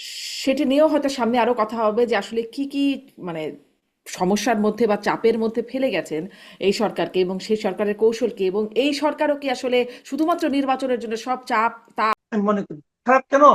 শ্বেতপত্র করা মানে হলো শ্বেতপত্র অনেক কিছু বিশ্বাসযোগ্য কিনা আমার সন্দেহ আছে। যেমন এই সিপিডি আওয়ামী লীগ সরকারের উপর একটা দুর্নীতির উপর একটা শ্বেতপত্র করছে। ওই শ্বেতপত্র নিয়ে এমন এমন এমন ফিগার আছে যে ফিগার নাকি অকল্পনীয়, অবিশ্বাস্য, এবং অনেক ইকোনমিস্ট পর্যন্ত বলছে যে এটা তো আমাদের বাজেটের চেয়েও বেশি। তো এখন এইগুলি আসলে কতটুকু সত্য, কতটুকু স্পেকুলেশন, এটা বলা বড় কঠিন। এবং এটা থাকলে কি হয় জানেন? এটা থাকলে বরং সুবিচারটা হয় না। আওয়ামী লীগের গভর্নমেন্টের যে শ্বেতপত্র সেটা বিচার হয়েছে, হয় নাই তো। আমি বলবো যে অন্তর্বর্তীকালীন সরকারের যদি কেউ দুর্নীতি করে থাকেন, বরং সরকারের যেটা উচিত হবে, শ্বেতপত্র বোগাস। সরকারের উচিত হবে কি জানেন?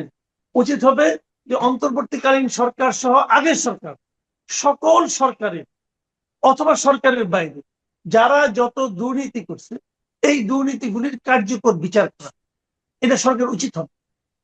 এখন এই বিচারগুলি করার জন্য শ্বেতপত্র কোনো বেজ লাইন হতে পারে না। কারণ শ্বেতপত্র যারা তৈরি করে এরাও তো এই দেশেরই লোক, এটা হলো আলোচনার জন্য, পত্রিকার হেডলাইন হওয়ার জন্য খুব ইন্টারেস্টিং ব্যাপার। এছাড়া এর কোনো কার্যকারিতা আছে বলে আমার কাছে মনে হয় না।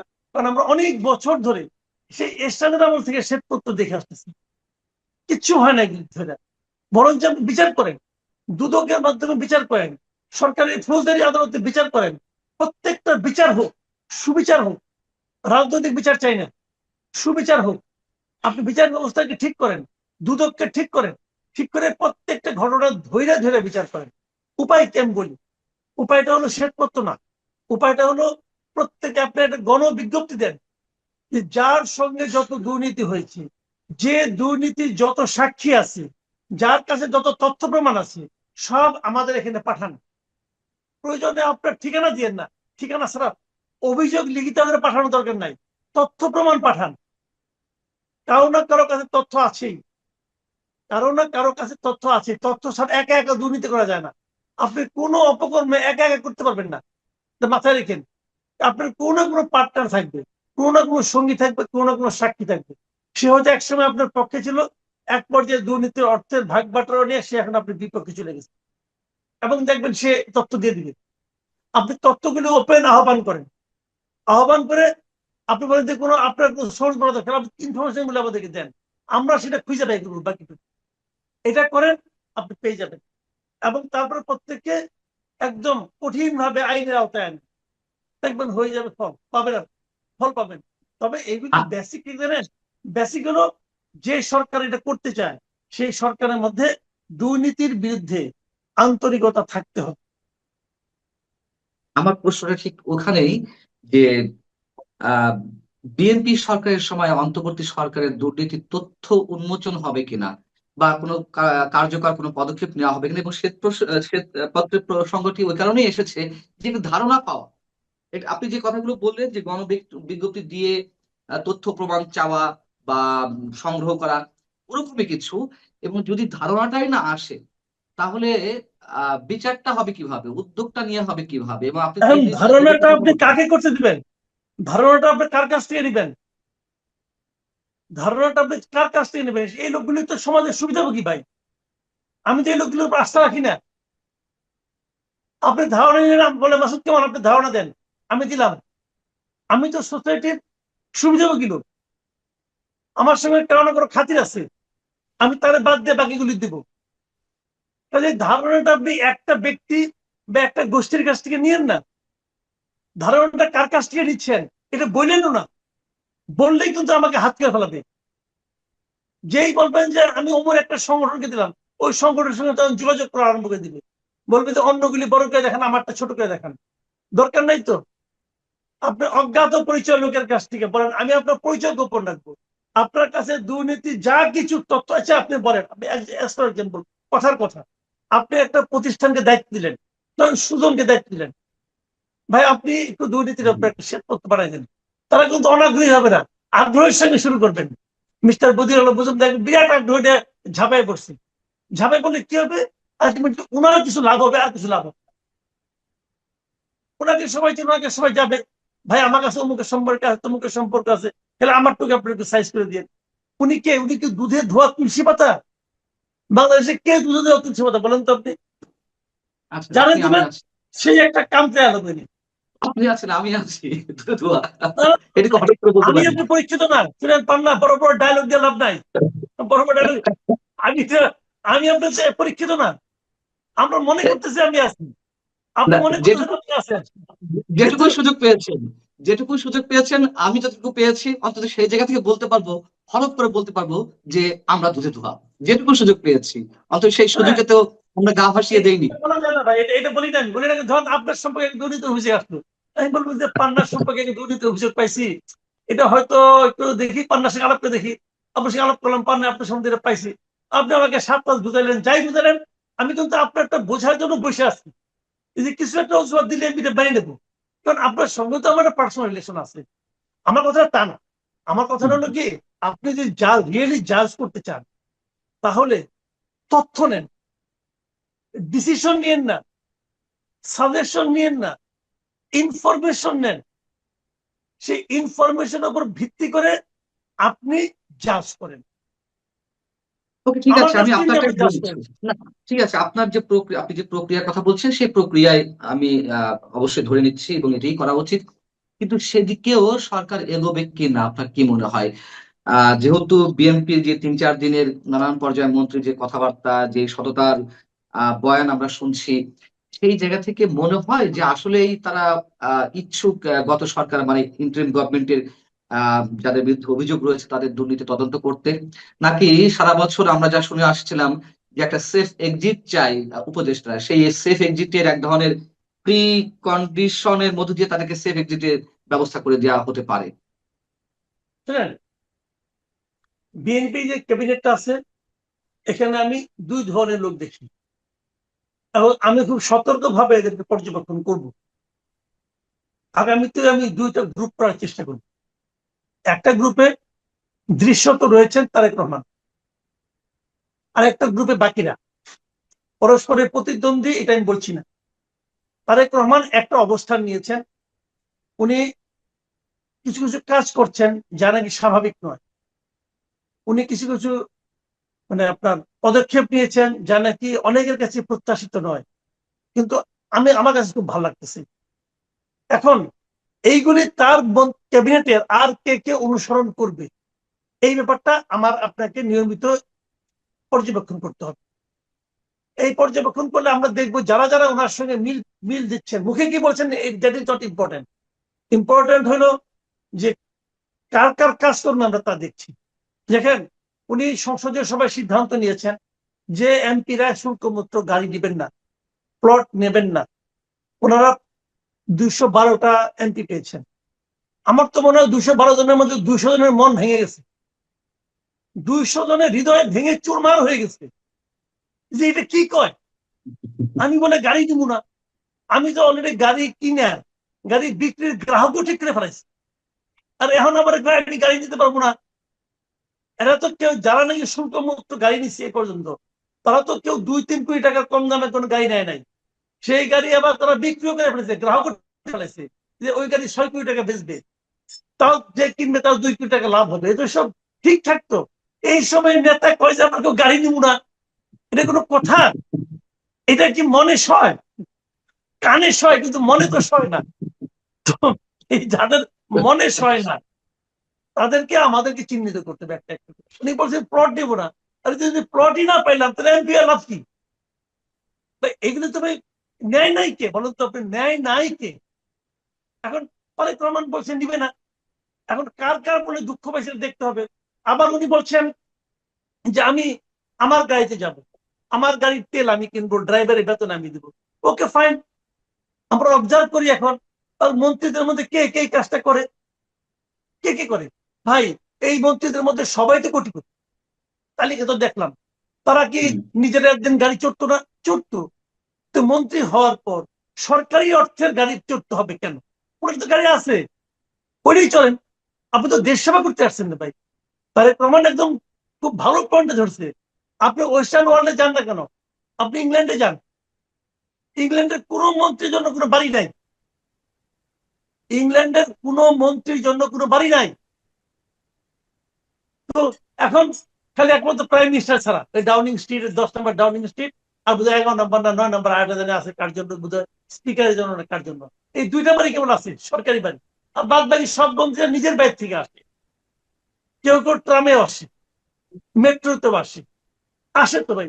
তো উনি যেটা দেখে আসছেন, উনি দেখেই তো বলছেন যে ভাই গাড়ি আমরা নিবো না, নিজেরটা বাড়িও নিয়েন না, বাড়ি দিতে হবে কেন আপনাকে?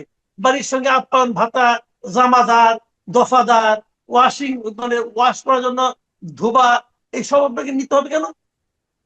নিয়েন না। তো এখন উনি যেটা করেছেন এটা কে কে ফলো করে আমরা দেখি। এই পর্যন্ত তো কেউ বলে নাই যে আমি, ভাই আপনি মন্ত্রী হয়েছেন রে ভাই, একটা গাড়ির ড্রাইভারের আর তেলের কয় টাকা? ওই যে 450 লিটার পাবে প্রতি মাসে, ওইটা বেচবে, মানে এদের মানে নজরটা এত ছোট যে ওই 450 লিটার তেলের দামটাও তারা মানে ছাড়তে চায় না। এরা তো মন্ত্রী হয়ে বসে গেছে। এখন এই বিষয়গুলো ইম্পর্টেন্ট। দেখেন কে কে ফলো করে, যদি ফলো না করে তাহলে তাদেরকে সন্দেহের খাতায় রাখেন। আর যারা ফলো করে দেখেন, তারেক রহমান অনেক কিছু চালু করতেছেন কিন্তু, এবং আমি তো মনে করি তারেক রহমান তার সঙ্গে মন্ত্রিত্ব করাটাকে ডিফিকাল্ট করে দিচ্ছে। তার বাপ বলছিল না, I will make politics difficult, এখন উনি হয়তো বলে দিচ্ছে যে I will make ministry difficult. দেখা যাক কি হয়, ওয়েট করি আমরা। কাজেই দুর্নীতি উনি যদি চান পারবেন, উনি না, যদি সেটি না চান। হয় এই সরকারের সময়, চলমান সরকারের সময় যারা মন্ত্রিসভার সদস্য আছেন তাদের ক্ষেত্রে বলছেন। আমার প্রশ্নটা ছিল যে সেফ এক্সিটের বিষয়ে অন্তর্বর্তী সরকারের যে উপদেষ্টা আছেন তাদের ক্ষেত্রে, যেমন ফয়েজ আহমেদ তোয়েব একজন বিশেষ সহকারী, তিনি সরকার থাকাকালীন সময়ে কোন ধরনের জিও ছিল না, গভর্নমেন্ট অর্ডার ছিল না, তিনি চলে গেলেন দেশের গণ্ডি পার হয়ে। তার বিরুদ্ধে 550 কোটি টাকার আত্মসাতের অভিযোগ রয়েছে। আসিফ মাহমুদ সজীব ভুঁইয়া, যিনি সাবেক সাবেক ছাত্র উপদেষ্টা ছিলেন, একজন স্থানীয় সরকার বিষয়ক মন্ত্রণালয়ের দায়িত্বে ছিলেন, তার এপিএস এর বিরুদ্ধে শত শত কোটি টাকা দুর্নীতি অভিযোগ উঠলো। স্বাস্থ্যমন্ত্রী নুরজাহান বেগম, তার এপিএস এর বিরুদ্ধে দুর্নীতি অভিযোগ উঠলো। উপদেষ্টাদের কারো কারো বিরুদ্ধে দুর্নীতি অভিযোগ রয়েছে। তাহলে আমার প্রশ্ন হচ্ছে যে তাদের বিরুদ্ধে যদি কোনো ধরনের অ্যাকশন না নেওয়া হয়, তাহলে কি আমরা ধরে নেব যে আসলে কোনো প্রি কন্ডিশনের ভিত্তিতে তাদেরকে সেফ এক্সিটের ব্যবস্থা করে দেওয়া হচ্ছে? যদি ব্যবস্থা নেওয়া উচিত, ব্যবস্থা না নিলে আপনি যেটা বললেন ওইটাই ঠিক। ব্যবস্থা না নিলে আমরা বুঝবো ওদেরকে সেফ এক্সিট দেওয়া হচ্ছে। এবং ইউ আর রাইট, আপনি একদম একদম অ্যাকুরেটলি ধরছেন না যে ফয়েজ আহমেদ তো চলে গেছেন, এর ব্যাপারে দেখলাম যে আরেক উপদেষ্টা ওই ভদ্র মহিলা, কি যেন নাম নাম মনে থাকে না, যে ওই ভদ্র মহিলা, উনি বললেন যে উনি তো যেতেই পারেন না, পারেন না সরকারের, উনি কি রিজওয়ানা রিজাইন করে হাসান। গেছেন? হ্যাঁ, রিজওয়ানা হাসান, উনি যে বলছেন উনি ওখান থেকে আসছিলেন আবার চলে গেছেন। না রে ভাই, আসলাম আর চলে গেলাম, এটা দিয়ে যে বিকেলবেলা আমরা ছোটবেলায় খেলতাম গোল্লাসুর, খেলাম, অর্ধেক খেলা খেলাম, আমি গেলাম, আমার বাবা আবার ডাকতেছে, ওই আসলাম আর গেলাম, এটা ভাই গোল্লাসুর খেলা না। এটা এটা হলো সরকার। আপনাকে যেতে হলে আপনাকে রিজাইন করে গেছেন, আপনি তো দুদিন আগেই চলে গেছেন। দুদিন আগে আপনি কিভাবে গেলেন? আপনার সামনে লেনদেন সব ক্লিয়ার করে গেছেন, আপনি বিদায় নিয়ে গেছেন আপনার কর্মকর্তাদের কাছ থেকে। ওকে ফাইন, ওই বিদায় বিদায় না তো, আপনাকে আগে রিজাইন করতে হবে মিনিস্ট্রি থেকে। মিনিস্ট্রি দেখবে আপনার কাছে কোনো দেনা পাওনা কোনো কিছু আছে কিনা, এগুলি হয়েছে, প্রপারলি হয়েছে। এবং তাছাড়া যাইতে হলে আপনার সরকারের কাছ থেকে অনুমতি নিয়ে যেতে হবে। আপনাকে অনুমতি দেওয়া হয়েছে? এগুলো কি ইয়ার্কি পাইছেন? এখন ওনারা ইয়ার্কিটা কি, ওনারা তো পুরো এই 18 বছর ধরে ইয়ার্কি করছেন। 18 বছর 18 মাস ধরে, ওনারা তো 18 মাস ধরে এই দেশবাসীর সঙ্গে জাতির সঙ্গে ইয়ার্কি করছেন। এই ইয়ার্কি করতে করতে মনে করছেন যে এটাও একটা ইয়ার্কি, করলাম গেলাম, আইলাম গেলাম, আইলাম না গেলাম না, আরাম আর আরাম, আরামই আরাম। এদের প্রত্যেকটা লোককে আমি মনে করি জবাবদিহিতার আওতায় আনা উচিত, প্রত্যেকটা লোককে। এবং কেবল অর্থনৈতিক দুর্নীতি না, এদের যদি কোনো নৈতিক দুর্নীতি থেকে থাকে, এদের যদি কোনো মানে সংলাপের দুর্নীতি থেকে থাকে, রিজওয়ান হাসান বলছে না 52 বছর কি করছেন, আমরা এসে করতেছি, এই কথাটাও জাজ করা উচিত। এই দুর্বিনীত যে মন্তব্যটা যে 52 বছর কি করছেন, উনি এসে সব করছেন, তো উনি 18 মাসে কি করছেন বুঝতে হবে। এক পলিথিন বন্ধ করতে পারেন নাই, এক পলিথিন বন্ধ করতে পারেন নাই, বিরাট বা আমার দোষী। হ্যাঁ, 2024 নভেম্বর থেকে নাকি পলিথিন চলবো না, পারছে? পারছে বন্ধ করতে? পারে তো নাই। এই তো তার জোর। আর বড় বড় ডায়লগ দেয়, জ্ঞানে আলাপ করে না, ওই জ্ঞানে আলাপ চলতো না রে ভাই। না, তার প্রত্যেকটা লোককে জবাবদিহিতার আওতায় আনা উচিত আমি মনে করি। এবং সেটা অর্থনৈতিক দুর্নীতি, নৈতিক দুর্নীতি এবং কথার দুর্নীতি, বেফাস কথাবার্তা উচ্চারণ, প্রত্যেকটারই বিচার হওয়া উচিত, এদের মুখোশ উন্মোচন করা উচিত। তারা তো সবাই জ্ঞানী।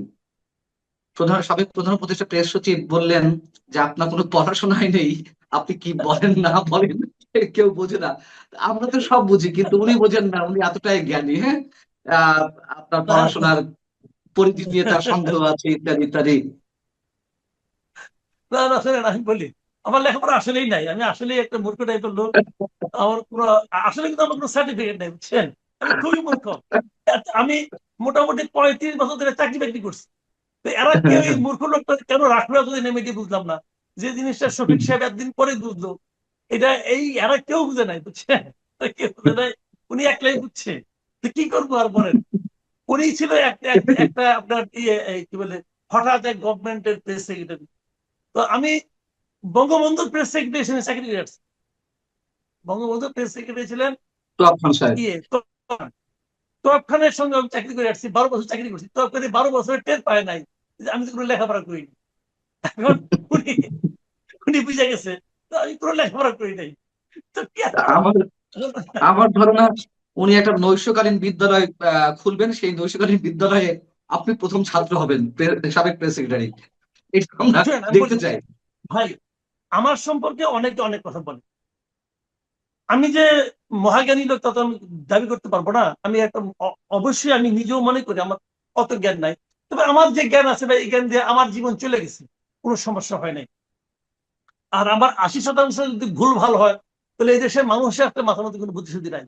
এই 80% ভুল বলি আমি, কেউ ধরতে পারলো না, উনি একলা ধরে ফেললো মহাজ্ঞানী, তো কিছু বলার নাই। শুনেন, এইগুলি নিয়ে না আমার কোনো জবাব নাই, আমি জবাব দিতে চাই না। কেন? আপনি যখন রাস্তায় বেরোবেন, রাস্তায় বেরোলে পরে আপনাকে দেখে কিন্তু দু একটা কুকুর ঘেউ ঘেউ করতে পারে। এখন আপনি কি যেয়ে তাকে বলবেন, ভাই কুকুর, তুমি কেন ঘেউ ঘেউ করতেছো? তোমার তো আমাকে দেখে ঘেউ ঘেউ করা ঠিক না। এটা আপনি বলবেন? বললে আপনি কয়জনকে বলবেন? বলতে তো পারবেন না। আবার ধরেন, সেই কুকুরটা যদি কোনো একটা ভাগ্য বলে কোনো একটা বড় লোকের বাসার কুকুর হয়ে যায়, সেই বাসায় সে নিয়মিত এসি রুমে থাকে, সেখানে তাকে নিয়মিত খুব দামি দামি 5 স্টার হোটেল থেকে খাবার এনে খাওয়ানো হয়, তবু তো সে কুকুরই থাকে না। তার কিন্তু চরিত্র চেঞ্জ হয়ে থাকে, কিন্তু চেঞ্জ হয়ে যায় না। তো এইগুলো নিয়ে আমি কি করতে পারি? এগুলো তো আমাদের করার নাই। আমাকে তো যে যা বলে কিছু করুক। করার নেই। আমাদের মানে শোনা শোনা কাজ নাই। মাঝে মাঝে কৌতুক অনুভব করি, ওকে ফাইন, নো প্রবলেম। আমি একটা শেষ প্রশ্ন করি আপনার কাছে, এটা উত্তর নিয়ে আমরা শেষ করব।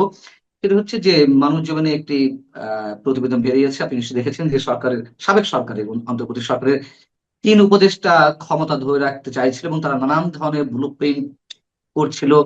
এই ব্লু প্রিন্টের অংশ হিসেবে নানান ধরনের ম্যাটিকুলাস ডিজাইন তারা অ্যাপ্লাই করছিল। এবং আমরা তো অনেকেই যেমন সন্দেহ পোষণ করছিলাম যে আদৌ সরকার নির্বাচন দেয় কিনা, ডক্টর ইউনূস নির্বাচন দেয় কিনা, অথবা আপনি সন্দেহ করছিলেন নির্বাচন দিলেও সেটি নিরপেক্ষ হয় কিনা। এবং 18 মাসে সরকার যা যা আমাদের সামনে উপস্থাপন করেছে, নানান ধরনের সন্দেহ সংশয় আমাদের মতো সাধারণ মানুষের মনে উঠেছিল। এবং এটাও সত্য কথা, আমরা অব্যাহতভাবে কথা বলছিলাম, সংশয় প্রকাশ করছিলাম, এবং রাজনৈতিক দলগুলোর থেকে, মানে বিএনপি থেকে শুরু করে রাজনৈতিক দলগুলো এক ধরনের অব্যাহত চাপ ছিল বিধায় আমি মনে করি এই নির্বাচনটি দিতে বাধ্য হয়েছে ডক্টর ইউনূস, এবং অবশ্যই সেনাবাহিনীর একটি চাপ ছিল। কিন্তু এই যে আহ এক ধরনের ষড়যন্ত্র, এই ষড়যন্ত্রের কি তদন্ত হবে না? এই ষড়যন্ত্রকারীদের বিচার হবে না? আমি বলি আপনাকে ষড়যন্ত্র ব্যাপারটা কি, আমি কিন্তু কখনোই বলি নাই, আমি কিন্তু কখনোই বলি নাই। মানে আপনার ওই জুন মাসে তো বোধহয় মিটিংটা হলো ইয়ের সঙ্গে, তারেক রহমানের সঙ্গে লন্ডনে। লন্ডনে। হ্যাঁ, ওই 15ই জুন বোধ হয়। ওই ওই মিটিংটার পরে আমি একবারের জন্যও বলি নাই যে নির্বাচন ফেব্রুয়ারির হবে না। আমি সব সময় বলেছি নির্বাচন ফেব্রুয়ারিতে হবে। তখন আমার নানা রকম ইকুয়েশন ফেব্রুয়ারিতে। হ্যাঁ, আমি নির্বাচন কতটা ভালো হবে এটা নিয়ে সন্দেহ পোষণ করছি। মানে উনি বলেছিলেন ইতিহাসের শ্রেষ্ঠ নির্বাচন দেবেন, আমি ওইটা নিয়ে সন্দেহ পোষণ করছি যে এটা নির্বাচন ইতিহাসের শ্রেষ্ঠ নির্বাচন হওয়ার কোনো প্রশ্নই ওঠে না। আমার এই দুটাই ছিল। আপনি আমার পুরোনো ভিডিও দেখেন, পুরোনো ইন্টারভিউ দেখেন, কোথাও পাবেন না যে আমি সন্দেহ করছি যে নির্বাচন হবে না। আমি বলি নাই, নেভার। আমি বারবার বলছি নির্বাচন ফেব্রুয়ারিতে হবে। আচ্ছা, এখন যেটা হয়েছে, যে যে নির্বাচনটা হয়েছে, আমি এখন আপনাকে বলি, এই নির্বাচনটা যদি ফেব্রুয়ারিতে না হয়, 2025-এর জুনে হতো, 2025-এর ফেব্রুয়ারিতে হতো, তাহলে এই নির্বাচন এখনকার চেয়ে অনেক ভালো হতো, অনেক ভালো নির্বাচন হতো। এটা দেরিটা কিন্তু করা হয়েছে একটা ভালো নির্বাচন করার জন্য না, দেরিটা করা হয়েছে কাল ক্ষেপণের জন্য, সময় ক্ষেপণের জন্য। তাদের ইচ্ছা ছিল আরো সময় ক্ষেপণ করবে, কিন্তু তারা ফেব্রুয়ারি পর আর যেতে পারে নাই। আপনি বলবেন কেন যেতে পারে নাই, সেই ব্যাখ্যাটা আপনাকে আমি দিই। যেতে পারে না, আমি যে কারণে বিশ্বাস করতাম যে ফেব্রুয়ারি পরে যাবে না, সেটা হলো due to army chief. Army chief এত বলেছিল না যে 18 মাসের মধ্যে নির্বাচন হতে পারে। এই 18 মাস কিন্তু ফেব্রুয়ারিতে হয়। উনি 18 মাস 4 দিন সময় নিয়েছেন, ঠিক 18 মাস 4 দিনের মাথায় নির্বাচনটা হয়েছে। ফেব্রুয়ারিতে না করলে উনি বিপদে পড়তেন, সিম্পলি বিপদে পড়তেন।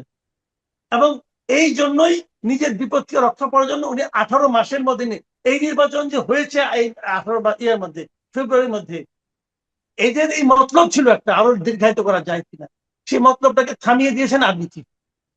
একদম স্ট্রেট হয়েছে, আমি যেটা মনে করি। কাজে নির্বাচন এই ফেব্রুয়ারিতে হওয়ার জন্য যদি কৃতিত্ব কারো থাকে তাহলে আর্মি চিফের আছে, এদের না। এরা বোগাস, এরা হলো যতদিন থাকা যায়। কারণ এরা মনে করেন হঠাৎ করে আচমকা লটারি পাওয়ার মতো করে একটা মন্ত্রিত্ব পেয়ে গেছে, সার্ভে কেন ভাই, আরামই আরাম, আরামের কোনো শেষ নাই। তারপরে বন্ধু বান্ধব ইয়ার দোস্ত সবকে আইনে নিয়ে মন্ত্রী কারো প্রতিমন্ত্রী বানাই দিছে, নিজের মামলাগুলি উঠাই নিছে, নিজের ব্যবসা প্রতিষ্ঠানগুলি সরাই করে নিছে, ধাম করে। আমি তো মনে করি এই সমস্ত এবং তারপরে কি করছে, দেশটাকে আমেরিকার কাছে, আমেরিকার করদ রাজ্যে পরিণত করার জন্য যা যা করার তাই করছে।